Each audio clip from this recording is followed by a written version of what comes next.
आप देश के किसी भी हिस्से में चले जाइए, जिसको हम लोग स्टूडेंट का सेंटर कहते हैं, अगर आप रांची, पटना, बनारस, इलाहाबाद होते हुए दिल्ली आएँ, फिर आप नॉर्थ से साउथ की तरफ जाएं, कोई भी ऐसा सेंटर जिसको हम स्टूडेंट सेंटर कहते हैं, हर जगह आत्महत्या की घटनाएं एक बहुत बड़ी समस्या बन चुकी है।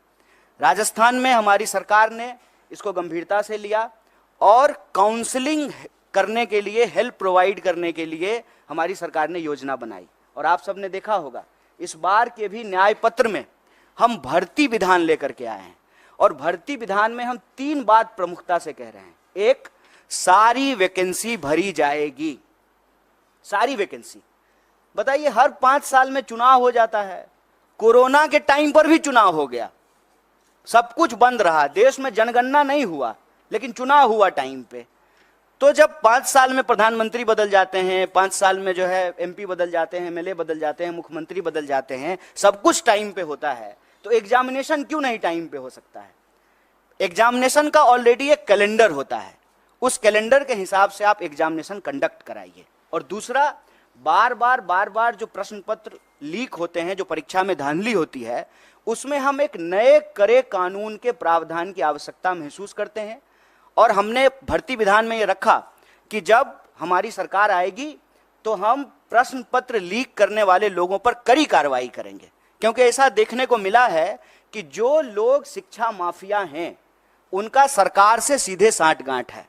वो नेताओं से मिले हुए हैं, नेताओं से मिल करके जो है वो पूरा का पूरा जो है बच्चों के भविष्य से खिलवाड़ करते हैं। तो उसके लिए कड़े कानून की आवश्यकता है। मैं आपके लिए एक बात और जानकारी साझा कर दूं कि तेलंगाना में एक बहुत बड़ा मुद्दा बना, और जब तेलंगाना में चुनाव हुए तो हमारी पार्टी ने ये कमिट किया कि हम एग्जामिनेशन कैलेंडर लाएंगे, हम जो है नए आयोग का गठन करेंगे, समय पे जो है एग्जाम कंडक्ट कराएंगे, और कोई भी गड़बड़ी करने वाले किसी भी नौकरशाही के ऊपर, किसी भी जो है कर्मचारी के ऊपर कड़ी कार्रवाई करेंगे। मुझे लगता है कि सरकार को ये कदम उठाना चाहिए। सिर्फ जो है बयानबाजी से, बतौलेबाजी से काम नहीं होगा। ये देश के भविष्य का सवाल है, ये बच्चों के भविष्य का सवाल है।